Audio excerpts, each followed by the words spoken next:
It is preview time on the State of Combat Pro Wrestling Podcast. Of course, the Brian Campbell, the voice that you hear. My buddy, the Silver King, Adam Silverstein, along with me. Adam, this Sunday, we know it, WWE Money in the Bank. 2 briefcases will be handed out. 6 titles will be at stake. But before we break down the essentials, before we get into this, we almost have to echo something we started this overall podcast with. The importance of this pay-per-view within this calendar year, within this time frame, May right now, and the changing winds of pro wrestling in general, even outside of the walls of WWE. Well, I wouldn't overly say, Adam, that I'm jumping through hoops with excitement with this pay-per-view, or that my expectations are large. I will say it seems a pretty pivotal time for WWE to deliver. Well, depending how you think about Survivor Series, this is either WWE's 4th or 5th biggest pay-per-view each year. But for me, Brian, what I find extremely interesting is the Money in the Bank matches themselves and the type of excitement and uncertainty that those winners provide the company from a storytelling perspective throughout the rest of the year. So last year, you know what we saw happen. We saw one get cashed in the night of, the other one failed to cash in a surprise attempt on WWE television. They can't afford that this year. For a company that is lacking creatively like WWE is right now, these 2 Money in the Bank matches are exceedingly important. And I think this pay-per-view is important for the company. No, I'm with you on that. Look, we know where we are right now in the thick of it. Independent scene is hot. AEW launching later this month. It's really on the WWE to sort of alter the course that it's been on creatively post-WrestleMania 35 in New York. Silver King, you and I, of course, were there for the, how many hours again was that? Was that about a 12-hour experience there, not counting being stuck in the rain in the parking lot? We've been there. We're back. A lot of ups and downs. Superstar shakeup didn't go as planned. The wild cards are messing all things up. But you know how we are as wrestling fans. It doesn't even matter which side of the street you're on, as a optimist, as a natural cynic. They can cure a lot of wounds just by bringing it on the show. And I think certainly as set up right now with the 10 matches, it's set up to succeed. It's set up to dominate when you look at the talent that they have. But overall, Adam, that's a concurring theme with WWE right now. You're right. WWE is always one show away from turning things around. And sometimes we get that show and our expectations and our excitement gets jolted. And we say, oh my God, they finally figured it out. Here we go. The next X months are going to be great. But what generally happens is the pay-per-view is great. And then TV kind of fails on Monday, fails again on Tuesday. And then we're looking at it like, well, what was the point of that great pay-per-view if they're not going to capitalize on it? But you're right. The way this card is laid out, the way this pay-per-view exists, as Money in the Bank, as one of their 5 majors, I'm excited to see what happens once we get through this entire card. So here's my challenge to WWE as we start. We're going to break it down match by match, but it's something you nailed really off the top. You're going to have to make these briefcases matter. So I think you're going to have to be really careful as you enter into this show who you award with the briefcases and how you navigate the cashing in. We've seen it. We've seen rush cash-ins. We've seen failed cash-ins. Last year was the perfect example, as you mentioned. Didn't seem like either the right people were winning it, and certainly not the timing of the cash-in with Braun Strowman announcing it well in advance. It sort of killed any momentum there. Adam, maybe I'm just old school, but I like the idea of the briefcase going to either somebody who could really use it. We're thinking about a mid-card performer who hasn't yet had their due, somebody you want to take a chance on. You remember Baron Corbin a couple years ago? Him winning it, not a bad idea. Him cashing in on regular TV and losing to John Cena, a bad idea. I hope this year they make the right choice. Either go with somebody who can use it and get a rocket strapped on their back, because in theory, this briefcase is a de facto title. It allows you to present somebody as something without having to put a strap around their belly. You can take a chance on them. You can test the waters of how the fans react. Or you put it on a heel who can make it work, because Adam, tell me if I'm wrong, the briefcase belongs in a heel's hand. Absolutely. I mean, talk about 2 of the greatest cash-ins of all time. Dolph Ziggler, who got face cheers but was a heel at the time, and Seth Rollins at WrestleMania. Those are picture-perfect executions of Money in the Bank. Well, what are the failures? Well, John Cena announcing it far in advance, Baron Corbin announcing it and failing, and Braun Strowman last year announcing it and failing, when especially Braun Strowman probably never should have won it in the first place because he didn't need it. So you're right. The briefcase has to go to someone, both male and female, the 2 matches, who need it and who it can jolt them into the main event picture. Putting it on someone like a Randy Orton, as an example, who's already in that main event picture or can be in the main event picture with the snap of a finger, it doesn't really do the purpose of the Money in the Bank briefcase justice. But BC, we do have this long 10-match card. We're going to get to those 2 Money in the Bank matches last, but we are going to start with this match that was just announced Tuesday after SmackDown. It's a tag team match between Daniel Bryan and Rowan, who are the SmackDown Tag Team Champions, against the Usos. It's going to be on the kickoff show. It's a non-title match. I mean, we know this wild card rule is in effect, and their first match was great, but do we really need to see this again so soon? No, absolutely not. This is horrific here. I complain on this show, The State of Combat, every single week about how many times we're gratuitously seeing titles defended on Raw and SmackDown. Raw and SmackDown, where I come from, set the stage for the pay-per-view when the titles should be defended. I don't need open challenges. I don't need Kofi Kingston defending the WWE Championship on back-to-back nights for ratings only. So with that as the foundation, do I need a non-title tag team match? What are you doing here? Star power for the kickoff show, yes. Usos' established ability to make magic in big-time matches, yes. This is not a big-time match. Not getting good placement. Title's not on the line. As you would say, too much convolution in the standpoint of who's on which brand at what time. You know that saying. You know it's going to come out of my mouth right now, Adam. Give me 4 hot minutes and get out of here. See, this is one case where I don't want 4 hot minutes and get me out of there, because it is the kickoff show, and you were right. There is massive star power here. Daniel Bryan, the Usos, the best tag team, and maybe the best wrestler in WWE right now, and they're on the kickoff show, and that goes to show you how loaded this card actually is. So I kind of wish, yes, it was Bryan and Rowan against another tag team from SmackDown for the actual titles. But if you're going to tell me, hey, you're going to have a 20-minute kickoff show match, this is probably as good as they could give us. So I am down for it. Now, I'm not sure about you, even though it's a non-title match, BC. I see Bryan and Rowan winning. You're seeing it here, what they did against the Usos on SmackDown during that tag team match where they actually won the SmackDown titles. Do you see it going that same way and this team continuing their momentum, or do you think this goes the other direction? No, if the Usos lose here, then who are they, right? You just lost a non-title match. That's the end of the feud. The Usos have to win here to set up an actual title match. And I know there's problems here, right? Aren't the Usos on Raw? Isn't this for the SmackDown title? So if it goes the way you said booking-wise, then what are we doing? We're just using the Usos star power name again in a non-title bout. Adam, you were there with me on the build to WrestleMania 35 when we saw NXT Hotshots Ricochet and Aleister Black. Hey, we talked to Ricochet on this week's episode of The State of Combat, get punched up to the main roster, get incredible booking, and then fight for the SmackDown, Raw, and NXT titles in a 6-day span and lose all 3? And you're telling me the Usos can't get a title opportunity on the undercard? Give the Usos the win. I don't really care about it. Move it along. You don't like the idea of 4 hot minutes? How's 8 sound? Because that's all the time I got for this. Oh, it's the kickoff show. You can just give me 18. I'll be fine with that. But you're right. Let's move on. There is that Cruiserweight Championship. Tony Nese, the new champion, against Arya Daivari. You know, I got to be honest, as much as you and I at times have loved 205 Live and loved the Cruiserweight division, I simply haven't given it the time it deserves, although there was that awesome match a couple of weeks ago. Are you up to date on this feud, and do you really care who wins? Or are you at the point where 205 Live is just something else that exists in WWE? Sadly, it has become something else that exists in WWE, largely because there's just not enough hours in the week. I'm giving you 5 hours to the main roster on Raw and SmackDown. A lot of the times I'm not fully entertained. I'm watching NXT. I'm trying to keep up on Japan. I'm getting fired up for AEW coming. Unfortunately, 205 Live becomes a casualty there. But like you mentioned, you brought me back in a couple weeks ago for a big time match. Guess what I fell in love with? The simplicity, the storytelling, the hashtag in Paul Levesque we trust, right? Triple H handling the book right there, and you can tell things work. You don't even need big time players. They just sub in sort of an NXT matter, and they make it work. With that said, I love me some Tony Nese. I love me the 18-pack that he's rocking, 24 packs, 30 packs, whatever he's got going on. There's a new ab popping up every day.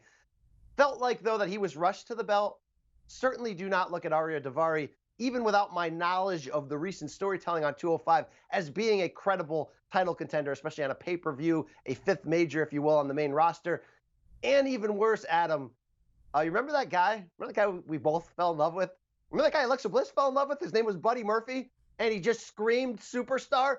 Remember he gave up this title to go to the main roster? Remember he never showed up on the main roster? What are we doing here? No offense to Arya Daivari, but if you're not going to use Buddy Murphy on SmackDown, then use him against Tony Nese in this pay-per-view rematch. Yeah, I mean, I root against anyone who faces Tony Nese because that guy's dealing with a 12-pack. I'm dealing with a keg, so I'm just jealous from start to finish. But no, honestly, Nese is great with the title, and he was the right person to put it on as someone who's been there for an extended period of time, never really got that opportunity. And yes, you're right. Not only do I hope we see Buddy Murphy soon on WWE main roster television, I hope we see Cedric Alexander again because we saw him once. He was great. They put him over, and then we never saw him. And it was we need the full intro, though. We need the "and the dog I feel at home." We need it. All right, I need that in my life. Let's roll. I'm fired up. You're 100% right. You know what I need in my life? More Samoa Joe as United States champion, and that's our next match. He's defending that title against Rey Mysterio. Now, we have seen Rey Mysterio's son, Dominic, involved in this entire storyline. And BC, you know what I want. I want Dominic choked out by the man, the champion, Samoa Joe. I really don't care what necessarily happens in the match. But ultimately, I mean, you and I have been asking for an extended period of time for Samoa Joe to get this title and get a big push with it. Would you be upset to see him drop the title here? Yeah, I would because you just nailed it. He's the best villain in the company right now, and I say that without any fear that I'm missing somebody. You got to strap on him, let it run. You already blew the WrestleMania match. I know Rey was hurt. I know that card was already 15 hours long. Was I happy there in person to get a 1-minute match? Yes. But you blew the potential of a good Rey moment. Dom wasn't even there, as far as I remember. Correct. Rey got his babyface comeuppance on Raw or SmackDown in the subsequent weeks. They had a decent TV match. Rey won. Celebration kind of felt like a big deal. Title wasn't on the line. Don't put the title on Rey Mysterio. He really hasn't found his place since coming back to the company. You have to remember, sort of only hired him to keep him away from the competitors, something you pointed out numerous times on this show very deftly. And at this point, I love having Dominic there, even though it was a start and stop sort of setup. So use Dominic. Let him get choked out. Let the compassion in the father, the anger, help Rey lead to a loss. Hey, even give Rey a DQ win. Just don't take that title off of Samoa Joe because these are two ships meeting in the night, and one's going in one direction, and the other one's going to get docked soon, and that's your boy Rey. That was my exact prediction, BC, on our CBSSports.com predictions and picks post, which will be coming out Thursday on CBSSports.com. And the reason for that, WWE's next pay-per-view is Extreme Rules. So have Rey Mysterio use a weapon, get disqualified here, give us the rematch. It's okay if you're going to continue the story because it's a good story and we're enjoying it and we're entertained by it. And Samoa Joe and Rey Mysterio are two all-time workers. So keep that going. With that said, though, Adam, it is 2019. You know where I come from. If you said BC, I'm sorry, Joe's got to lose the belt. But Dom will blade. Dom's going to blade. I'm in. All right? Why can't we have both? Why can't we have it all?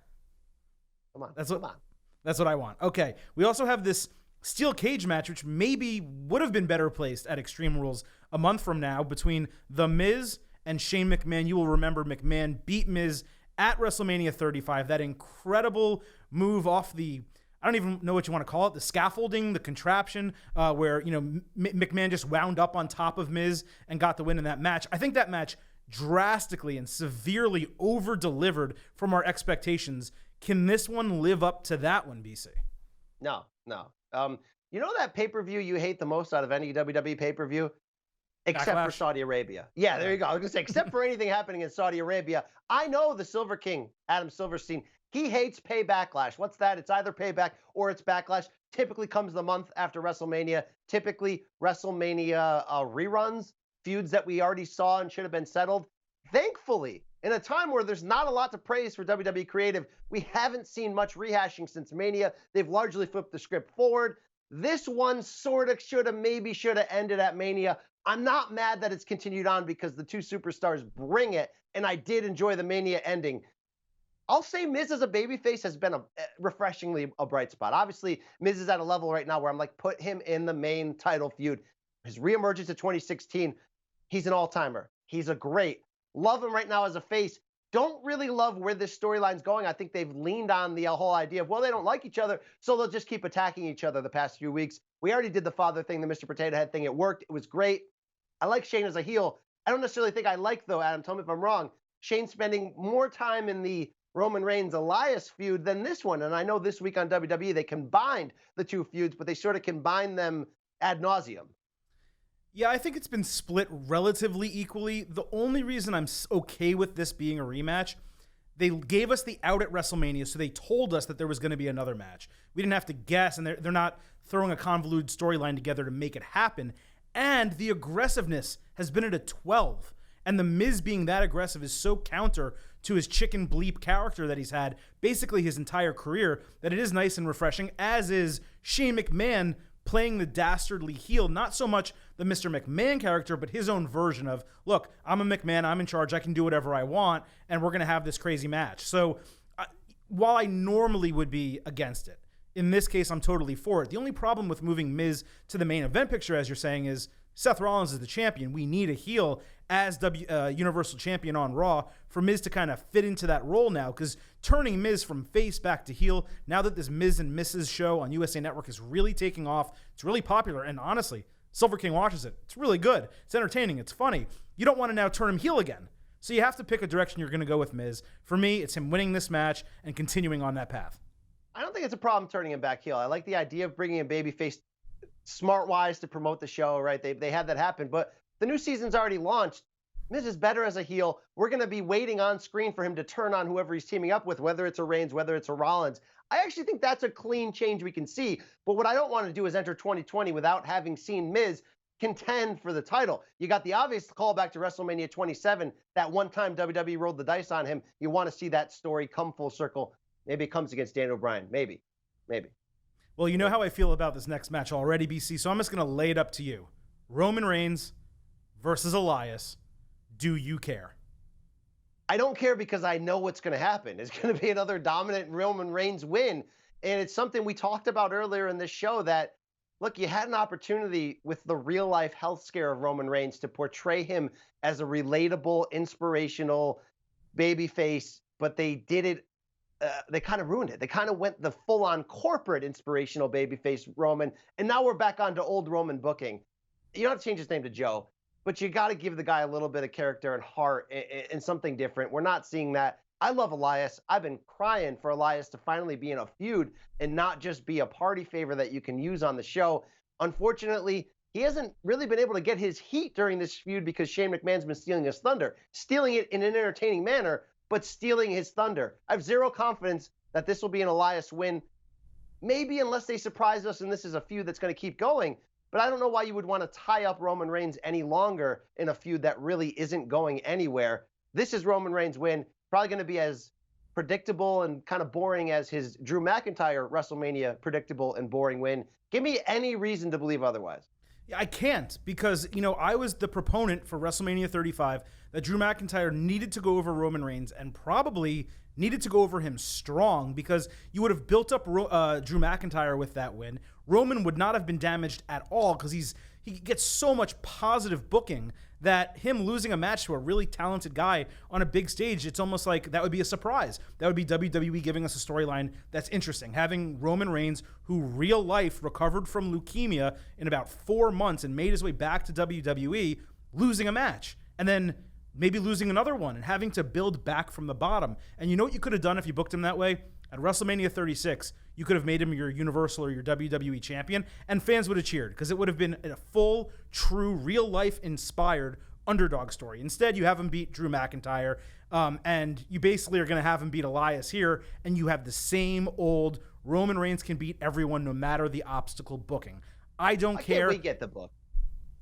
Who? Put the book in my hands, all right? We already laid out ahead of Mania that Reigns and Rollins would help each other, and WrestleMania next year would be Reigns and Rollins. If it was 1998, we'd be billing to Reigns and Rollins. Why? Because the two potentially biggest stars, babyface-wise, in the company. Why is it this hard?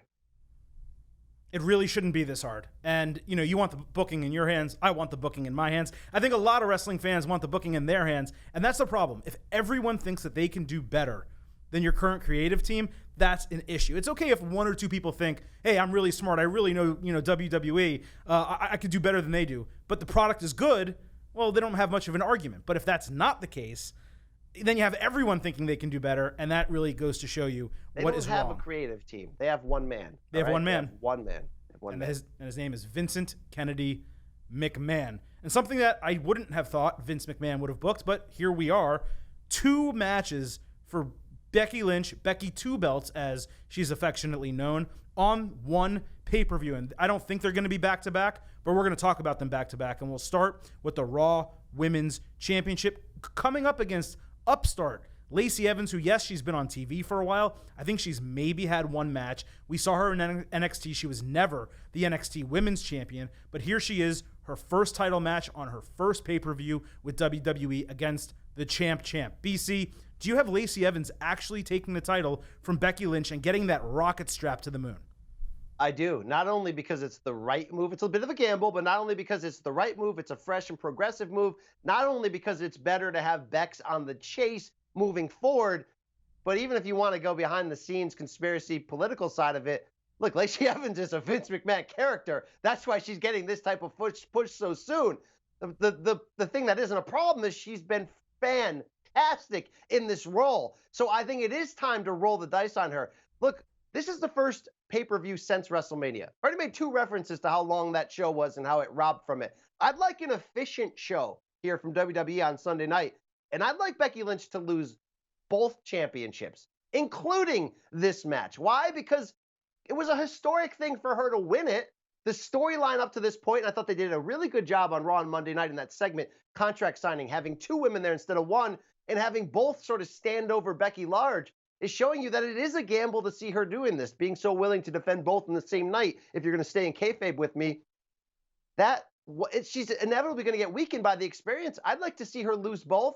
And I'd like to see her then go on a tour de force, poor man Steve Austin type of thing that we got a greater, larger feel and taste for when the man first became the man last fall. Before, I'm going to say it, you already believe it, she got watered down ahead of WrestleMania, whether that was for business reasons to level the playing field or not. She got watered down.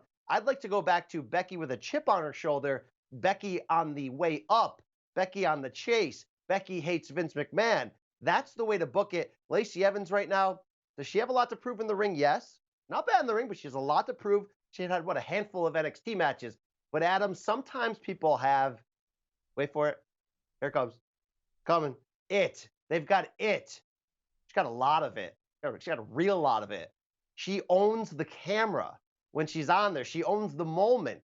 I want to see, more than anything on Sunday night, can she wrestle at the same level that she's smarky and bitchy, if you will, and sort of owns that character? Can she do that in the ring in a big match and keep me satisfied? If she can, I want the title around her waist. I don't even need the match to go long. There's a story there. Becky's biting off more than she can chew.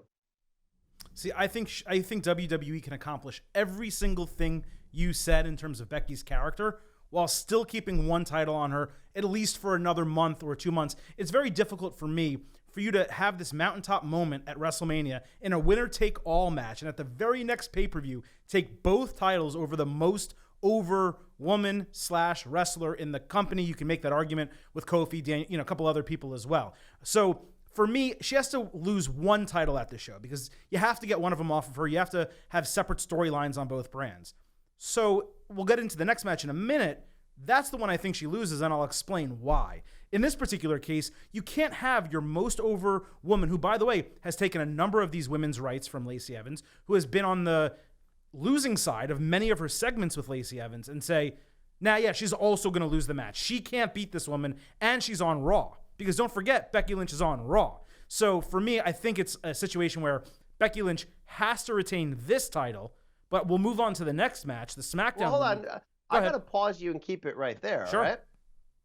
If they had handled that Mania moment better, if that match hadn't ended at 12:26 a.m. with a weird finish where we're like, was that a botch? What happened there with Ronda Rousey? And Becky was sort of robbed of what could have been her own Kofi moment on that same night. We're being really honest here. It wasn't the Steve Austin WrestleMania 14 moment it could have been or should have been. It was sort of like, oh, all right. So because of that, I think this actually would make the story better if she won both historically and then lost both, and then where do we go from here? But something we haven't mentioned or thought of here. We know that Ronda Rousey's off for now, going to try to build a family, just did a long sit-down interview with the UFC, I think on their streaming Fight Pass there, about her intentions to become a mom. We know she'll be more part-time than full-time moving forward. She did show up with WWE at the Fox Upfront this week to announce, of course, their fall lineup, which will include SmackDown on Friday nights. Are we not like, is that the out that WWE has right there? Rousey running in, getting WrestleMania revenge, costing Bex the title against Lacey Evans, and then disappearing and hightailing out, and maybe you're looking at a Rousey Lynch SummerSlam rematch. Yeah, I mean, that would be great, but if she's then going to hightail out and she is trying to get pregnant, I don't think we're having that SummerSlam rematch. And then if they did, they're pushing it off even further. And then there's WrestleMania calling a couple months away from that. So then you can't get rid of Rousey. And I think they've done a really good job separating Rousey and keeping her off of TV. Listen, if they give us that type of swerve, that's great. But they also don't really have a reason for her to be angry at Becky Lynch. She had that reason when she cost Becky Lynch and Charlotte Flair the SmackDown Women's title in that ladder match with Asuka. She had a reason for that. Now she lost. She's stepping away. She's doing the interviews saying she's stepping away. So for me, I understand where you're going with it, but I wouldn't book it that way. And I don't think they need Ronda Rousey because the women's evolution, the women's division is fine without her, candidly, as long as they start pushing new women like a Lacey Evans, like an Ember Moon. So while I understand this is a good opportunity to give Lacey Evans the title, I also don't want to turn Becky Lynch into Sasha Banks, where every time she wins a title, and let's not forget, she won the SmackDown Women's Championship and then lost it. And then, and we just went through this on the road to WrestleMania, basically. So I don't want her to win 2 titles, lose both of them in a month, and then she's Sasha Banks. She can never defend her titles. Well, it would justify, however, the idea of, is that too soon to put it on Lacey Evans when she hadn't earned it and to take it off Becky when she just had won something historic? I think it would explain that, and it would set up for another babyface win, maybe at SummerSlam, maybe for the title, where we finally have the moment she didn't get at Mania. Yeah, I'm with you on that. But because I have Becky Lynch retaining the Raw Women's Championship, that's where we get into the SmackDown Women's Championship, where Becky Lynch will face again Charlotte Flair. I'm going to say it again, because they keep fighting, even though they really should be kept apart at this point. Why? Because every time Becky Lynch faces Charlotte Flair recently, Becky Lynch has come out on top. And if that is the storyline that we have had, that Becky Lynch beat her to win the title, she beat her to get this spot at WrestleMania again, even though she was injured, and every single time Becky Lynch comes out on top, well, if you want to continue this feud and this rivalry, Charlotte Flair needs to win. So for me, she retains the Raw Women's Championship because she's going to lose the SmackDown Women's Championship. And finally, these two, at least for a period of time, can be on separate brands. You can have Becky as the top dog on Raw, Charlotte as the top dog on SmackDown, at least for an extended period of time. And then if you want them to meet for a blow-off type of feud at WrestleMania 36 or at SummerSlam, or if they're both champions at Survivor Series, then you have another rekindling of this rivalry. But man, I mean, Becky says it on Twitter and she does it in storyline, but fans feel it in real life. Enough of Becky Lynch and Charlotte Flair. It's not that they're not great together. They're the best together. But if you give it to us every single month, it's going to get old. Remember how many times John Cena and The Miz fought consecutively that WWE had to actually come out at one point and say, this will be the last match ever between John Cena and The Miz for the WWE title, because they fought like 8 times in 12 months for it. That's what's happening here. I love both of them. They're great, but they should be on separate shows, and Charlotte should win here because you need to continue the storyline. Otherwise, Becky's won like 3 times in a row, and what's the point?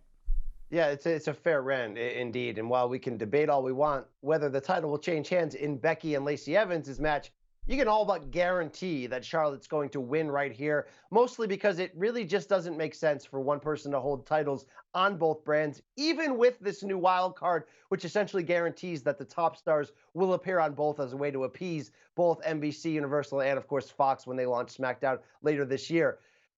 It's overkill, it is, but let's not forget what I've been harping on for 3 years now. It's going to be Charlotte Flair that will break Ric Flair and John Cena's record of 16 world titles within WWE, but obviously that covers more for Ric Flair than just WWE. But she has 9 right now. This will be 10. They've found convenient ways to slide it back on her in little moments where you didn't think. It's going to come up quicker than you think here. She's the star of SmackDown, meaning Charlotte. Let's let her have that title. I thought we were going to see some business with her and Asuka. Now that Asuka is in a tag team, though, I hope that there are people on SmackDown, worthy enough to feud against her moving forward. But yeah, everything you said, you nailed it. My only thing is, because of the overkill, do not do a long match here. Do it short. Here, I'll give you an out here, WWE. Have the Lacey Evans Becky Lynch match be earlier. Have it be more substance. And if you're going to go straight to the belt going over, either way, let Lacey Evans injure Becky. Let her knock her out with the women's right. Even if it's after the match, So Becky is so physically compromised entering the Charlotte one that Charlotte sweeps it up very quick and walks out of there as a heel.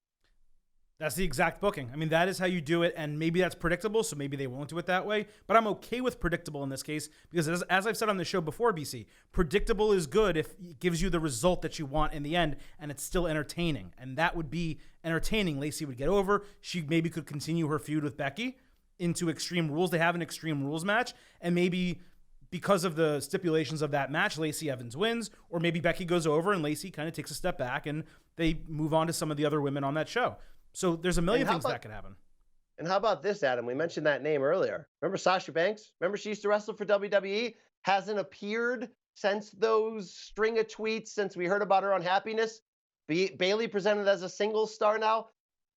I'm not saying, Sasha's going to show up on AEW when they launch on May 25th, but if Sasha's still going to be on this roster, then maybe it's time to send Charlotte right into a feud with Sasha as the babyface on SmackDown and let it lead to Sasha winning that championship and holding it for a while. That repair a lot of ill will and woes in how the women have been presented over this time, and certainly how Sasha Banks' career has gone. Or doing the exact same thing on Raw, because Raw has a dearth of women's top-tier talent that SmackDown is loaded with women. Raw really isn't. If they're able to bring Sasha Banks back and convince her that she's going to go on Raw, she's going to have a hot fire storyline with Becky Lynch and get a 5-month reign as women's champion, who's turning that down? I mean, they have to show some goodwill towards her. And by the way, she's great, and we need her in WWE. She's a big missing piece in this women's evolution right now, and because she was such a big piece to start it. They never showed her the right respect. This would be a good opportunity for them to do that too. Speaking of someone who has had a long career in WWE and didn't get much respect until recently, we have Kofi Kingston, the 11-year veteran and your new WWE champion, defending his title against Kevin Owens. BC, we know the machinations of the Kevin Owens, Kofi Kingston, and Daniel Bryan storyline in terms of what was planned for WrestleMania, what actually happened for WrestleMania. Do you see this as the opportunity for WWE to kind of right their ship back to their planned storylines and put the strap on KO? 100%. And I've nailed that ad nauseum in previous episodes in prior weeks on the State of Combat, that I just don't believe Kofi is a leading man. And I think the way that they've presented him with his New Day brethren, because Big E, injured in real life, hasn't been on TV. Xavier Woods has been largely off of TV under storyline injury, although we saw him came back this week. When Kofi's alone, it sort of hammers that home. And there's been some people, of course, listeners of our show, passionate ones who think I'm way off on this. But it was a great story. They told it. It's over. Let's get that title back on KO, who deserves it, who can carry it, who can control it. I got nothing else to say. Let's do it. Well, I'm in complete agreement that Kofi does not need a long run with the title. And if they did decide to put it on Kevin Owens here, I'd be totally okay with it, because you're right. The moment was A, him getting the opportunity, and B, him getting the win at WrestleMania in the match that stole the show with Daniel Bryan. So now that that's all been accomplished, he's a B-side, and he doesn't really need to carry the strap. At the same time, I don't think there's really good reason to take it off of him after 1 month, especially when they have a tour of Africa planned, and it would be a great opportunity for a native of Ghana, West Africa, to go into that country with the WWE Championship. So if it's me, if it's the Silver King booking this match, what do I have happen? I have Kofi Kingston retain the title. Maybe Xavier Woods helps. Maybe Big E on crutches comes out, helps, does something. Kevin Owens demands a rematch, gets that rematch at Extreme Rules with a stipulation, wins the title there. So that's how I would book it. That's not bad. Again, I think Kofi would be fine at losing the title. I mean, this WWE would be fine with Kofi losing the title. It would make sense, and it would reset their storyline plans. But let's not forget, their storyline plans had Kevin Owens as a everyday dad, 40-year-old beer gut guy, babyface, not the heel that he has turned into. Oh, keep him heel. Keep him diabolical, psychological, sociopath heel. Keep that going. And I don't mean to be harsh on Kofi. You know that, Adam. But, man, we talk about it all the time. Imagine if they gave Big E that same push. I know he's hurt right now. We both look at him as a leading man. Have you been following his Twitter courting of Becky Lynch's married mom? It's been genius. This guy would, give me any reason why Solo Big E wouldn't be a star tomorrow. The New Day has been an incredible creation, and they've been self-guided and self-developed, and they're all-timers. They're legends. But, Adam, am I wrong?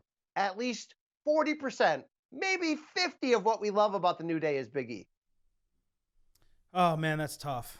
I mean, It's Xavier Woods really steers the ship, but Big E is always good for a joke. And even when something fails, like that Wayback Machine or Time Machine, whatever that was, Old Day, that segment, like Big E still delivered in that moment. But what's hysterical is like this guy who's massive, and I don't have his height and weight measurements on me, he got simply doing a split over because he's so big and it's so awkward to see that, and he's so funny. So you're right. I think the only thing keeping him from being a main event WWE champion at this time, it's too comical. He's the one of the three that's so over the top that he would really have to rein that in, because you can still have that, but you also need the attitude at the same time. If you remember one of the go-home promo segments between Kofi, Big E, the entire New Day, obviously Xavier Woods, and Daniel Bryan, Big E took the mic and got serious. And he cut a serious, really damn good promo. My hope is that eventually, whether it's at this pay-per-view, whether it's Extreme Rules, Kevin Owens does win the title, Big E comes back with a vengeance, and they give him that main event push. Whether he wins the title, whether he doesn't, I want to see him as a solo act in terms of pursuing a solo title with the New Day having his back.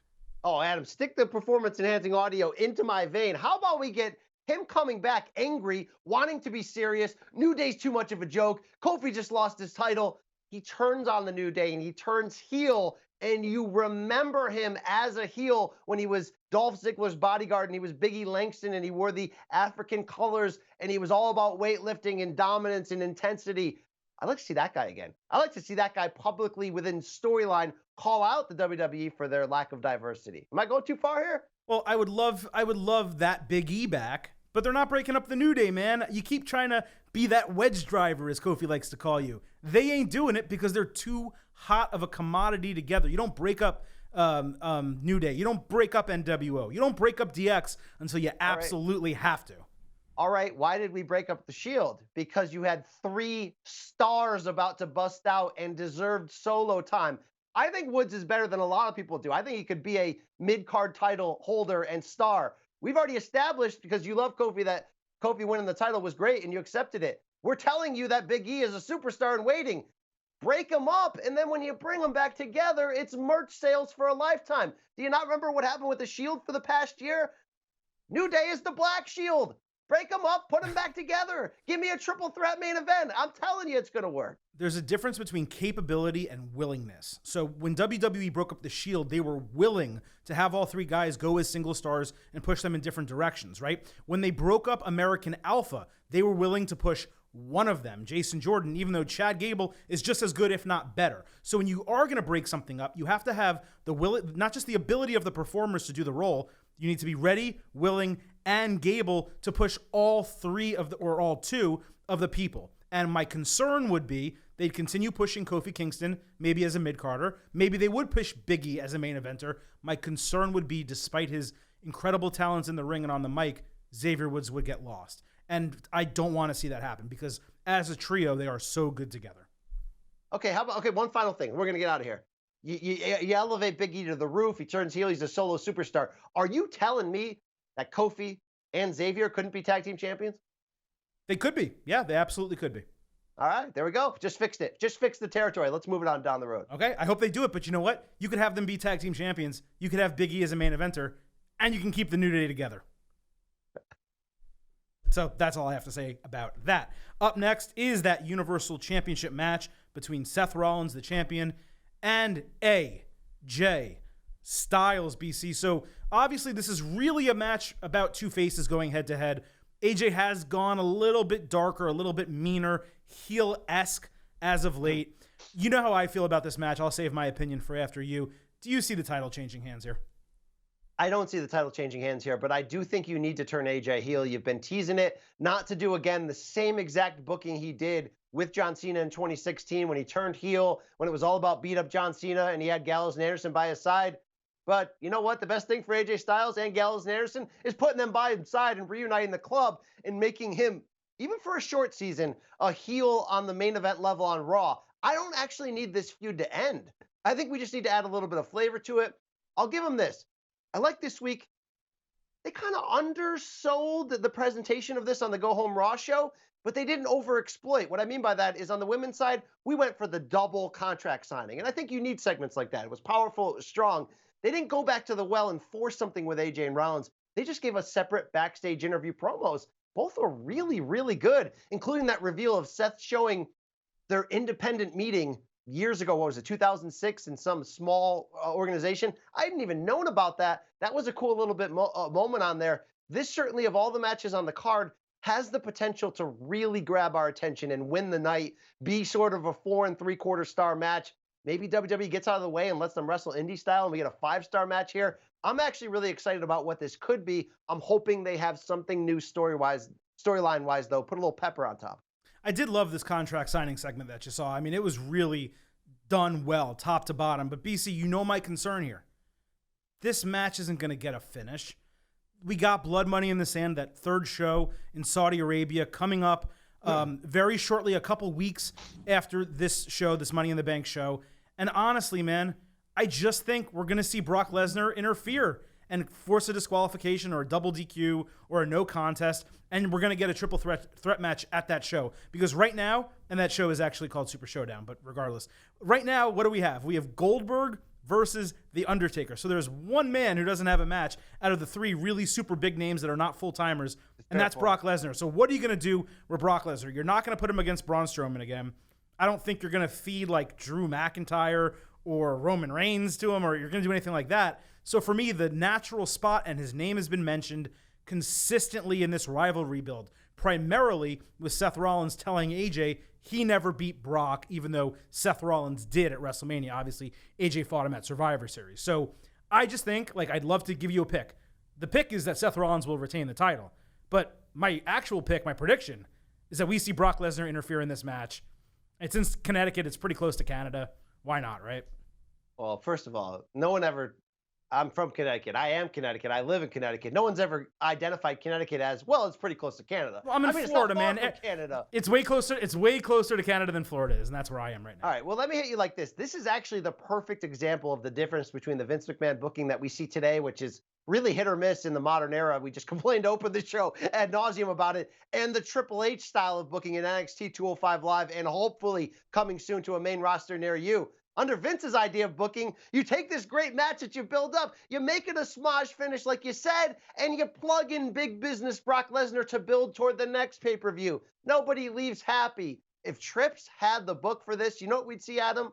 We'd see the equivalent of the greatest match in WWE history, according to Dave Meltzer. NXT, Mania Weekend, Brooklyn, Adam Cole, baby, Johnny Gargano. And we would see Seth Rollins in the Johnny Gargano role. We'd see a 5-star match, and we would see at the end the club come running out. Seth fights off the club and gets the miracle win against AJ. And not only do we all go home happy, we all go home large and in charge downstairs and fire it up for what's coming next week. Can't wait for Monday night.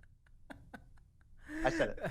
I don't know if Triple H would book it exactly that way, but I have a feeling, yes. If we saw a Seth Rollins, AJ Styles match to fulfill its potential, that yes, that could potentially happen. My issue, though, and this is what I talked about at the very beginning when this match was first booked, it shouldn't be on this show. It should not be 1 month after WrestleMania. You want to build this for SummerSlam? Great. You want to build this for WrestleMania 36 or the Royal Rumble? Great. Don't give it to me at Money in the Bank 1 month later. It's a rush. And it's because of that. I think this is a long-term story they're going to tell over the next 4, 6, 8 months, maybe a year, up until WrestleMania 36. It's for that reason I don't think we're going to have a legitimate finish in this match, BC.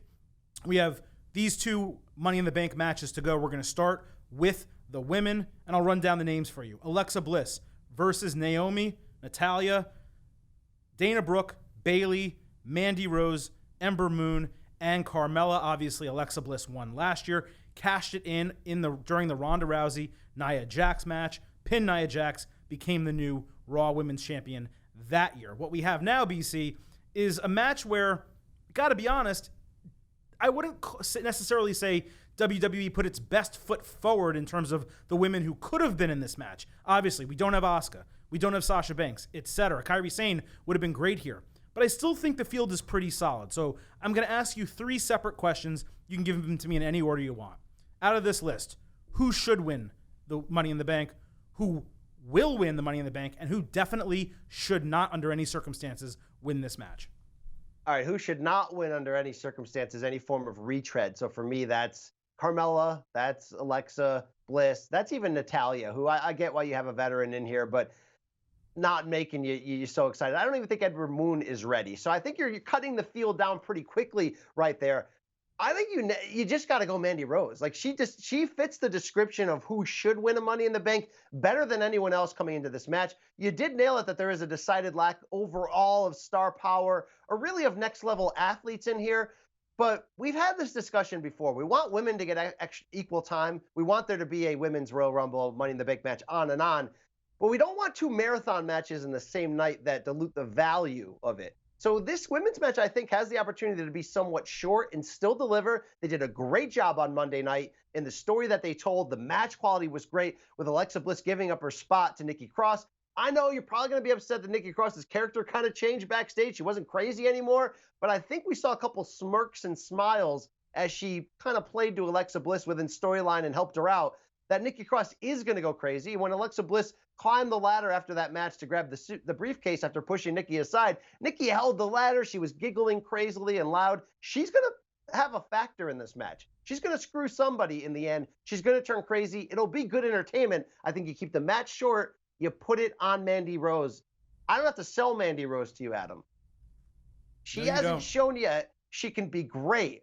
But here's somebody who has every single tool to make a run at it. Why not take a chance and find out? We had the same discussion ahead when she was wrestling earlier this year for the title. It didn't seem time, although you could have taken that gamble. Lacey Evans seems more of a safer bet right now, but I nailed it off the top. The briefcase is the equivalent of a world title. If you do it right, you can bring value to the briefcase as the briefcase is bringing value to you. I don't think anyone has really done that since Seth Rollins in 2014 heading into Mania 31, where the briefcase elevated him and he made that briefcase matter. It was a threat. It has to be on a heel. Mandy Rose is that heel.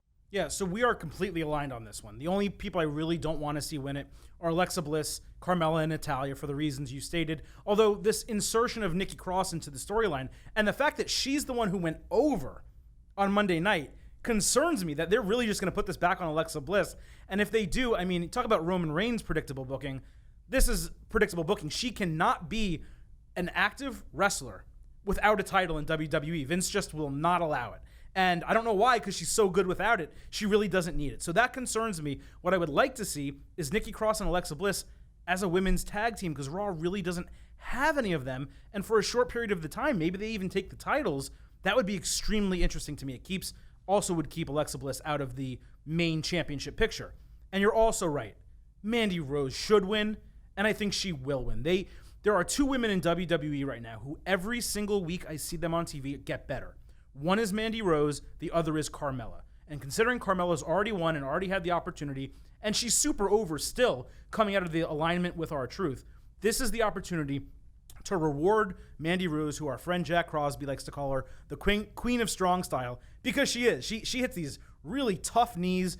She's great in the ring. She's getting better on the mic. She has a nice sidekick almost. I don't want to call her that. And Sonya Deville, her tag team partner with Fire and Desire. It's time to strap the rocket to Mandy Rose and make her at some point in the next calendar year the new SmackDown Women's Champion. You have Charlotte with the title maybe coming out of the show. A face eventually gets it, and at that point you have Mandy Rose cash in. That's where I'm going. Yeah, I mean, look, the idea of the title being a threat, and every week or every other week you can come and tease that threat. Mandy Rose is the right heel for that. We didn't mention Dana Brooke here.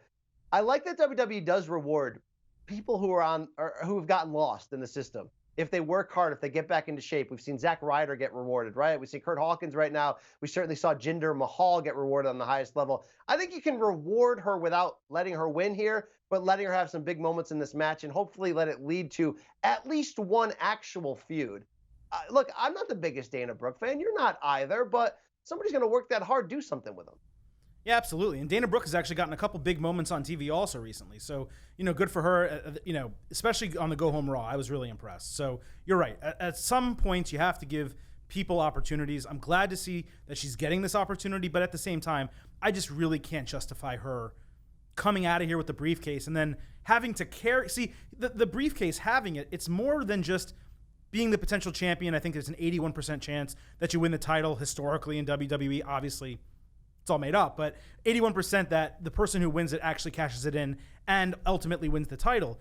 But you have to be able to deliver on the mic when you have the Money in the Bank briefcase, because you always have to be a threat, and every single time there's a different feud and a different storyline and a different title match, you have to be able to come out and say, well, don't forget about me. I'm always here. And I think Mandy Rose is able to deliver that, whereas someone like Dana Brooke, unfortunately, maybe she'll get a title opportunity at some point. I don't think she's the right person for this briefcase. Okay, BC, our last match on the card, the men's Money in the Bank, and I gotta be honest, business really picked up this week on both Raw and SmackDown with this match. They changed the name. They took Braun Strowman, a former winner, out of this match. They inserted Sami Zayn. That only made it better to me. But these are your competitors right here. BC, same questions. Who should win, who should not win, and who will win the men's Money in the Bank? I like this match a lot. I like the clientele in it. I like that you can make a case for a few different guys. There's certainly some guys who seem obvious, like they're the favorites. When you add Sami Zayn this late into the game, when he had been doing the kind of, and been given the kind of time to do the heel promos against the crowd the last few weeks. I mean, he was given almost a main event type push in that regard, some prime time real estate. And then he kind of sneaky works his way in here and then helps out Kevin Owens, who could become WWE champion on Sunday night. The pick is Sami Zayn. It makes a ton of sense. And I'm really happy that they got Braun Strowman out of there for all the right reasons, the same reasons he shouldn't have been in there last year. I also like that they screwed him. So again, if he has a run-in like I predicted with Nikki Cross, it wouldn't be the end of the world if he cost Baron Corbin or someone else who's been feuding with him a shot there. At the same time, though, you can certainly make a case that Andrade's ready, that this would be sort of a little surprising pick. Oh, wow, it went to him. It's time for him to sort of get that push and find out what we have in him. I think Finn, because he has that IC belt, he kind of eliminates him from there. Ali is another guy they could take a chance with. But tell me if I'm wrong, Adam. Sami, from a character standpoint, is the perfect guy to put this on. Yeah, I mean, if you're talking about who deserves it based on the last few weeks of television, what they've done recently, storyline, character-wise, it's Sami Zayn. And if you believe reports that Sami Zayn is basically speaking Vince McMahon's words in his all promo, then maybe Vince rewards that guy with the Money in the Bank. And he's the perfect guy to carry it, to be able to walk around, just like I was talking about during the women's match, walk around, talk crap every single time there's a different title match. Don't forget about me, be that pest consistently. So he's a totally fine option. And yes, he would be my choice for he should win. Who should not win is someone who doesn't need it. Randy Orton. You don't need Orton in this match, and you certainly don't need him walking out with the briefcase. And I know other people will say, you know who shouldn't win? Baron Corbin. He just got it a couple of years ago, did nothing with it. Everyone hates him. He has go-away heat. You know what? I love Baron Corbin, and I'm not afraid to admit it, but I do agree. He shouldn't win it either. So that really narrows down the field. Anyone else, I'm okay with. I think Ricochet could be great, but maybe doesn't have the mic skills. Drew McIntyre would be an amazing threat, but then it's the third year in a row that a non-high flyer, that a standard, large, muscular, white guy, you know what I mean, wins it. And it's boring. And the last two failed to cash in. I don't want to see McIntyre win it and fail to cash in. That would be the worst case scenario. So for me, even though I think Zayn should win and probably will, I'm going to actually go with my pick as Andrade, because you want to actually create excitement, like I was talking about to open the show, and a feeling of anything can happen at any time. Well, Andrade getting the briefcase is almost more akin to like Dolph Ziggler winning it a few years ago, where people recognize that he's an incredible in-ring talent, but he's a heel, so they don't want him to win, but at the same time they do. He has a great mouthpiece in Zelina Vega. His English is coming along, so by the time maybe they actually have him cash in, maybe it's to the point where he could actually sustain himself as the WWE champion on that SmackDown brand. So that's where I'm going to stick with this. I'm going to go with the guy who I thought coming into the match before Zayn got added would win. I'm going to stick with Andrade, and you know I like to call him Cien Almas as well. Yeah, you sort of nailed why that would be a good pick. Imagine Vega being able to talk up that briefcase would be great. But remember one thing on my Sami Zayn pick here. If Kevin Owens also wins the WWE Championship and his best friend has the briefcase, the Mega Powers are about to explode my pants. All right, you know where we're going here. This is fantastic. This is storytelling. Let's do this. Well, the one thing we don't know, and we can kind of end our preview on this, is we don't know how the wild card rule, as much as we hate it, as much as we criticize it, we don't know how that's going to affect the briefcases. WWE could throw a curveball and say, look, the winner of the briefcase, they don't have to cash it in on their brand. They can cash it in on either brand. And that is exciting. That is something that is a good use of getting a superstar on both shows. And if that's the case, maybe Sami Zayn is a better choice than Andrade, who probably doesn't have enough range, even with Zelina Vega right now, to be on both shows every single week and do that. So that's an interesting wrinkle that could be added. It hasn't been yet. As of right now, the rules are whoever wins these 2 briefcases must, at some point in the calendar year, cash it in on the champion of their current brand. There won't be a brand split in a couple months. We know this. It's a free game. All right, it's open season there. Wow, detailed preview of Money in the Bank this Sunday in my backyard of Hartford, Connecticut, where I will not be this Sunday night. Thank you. I'll be on a plane on the way to see you, Adam, in Fort Lauderdale. What Absolutely. happened? All right. Yeah, it's going to be fun. Some beers, some food, and some work. We've got some big stuff coming up ahead of the next UFC pay-per-view, especially with your girl, my girl, Amanda Nunes.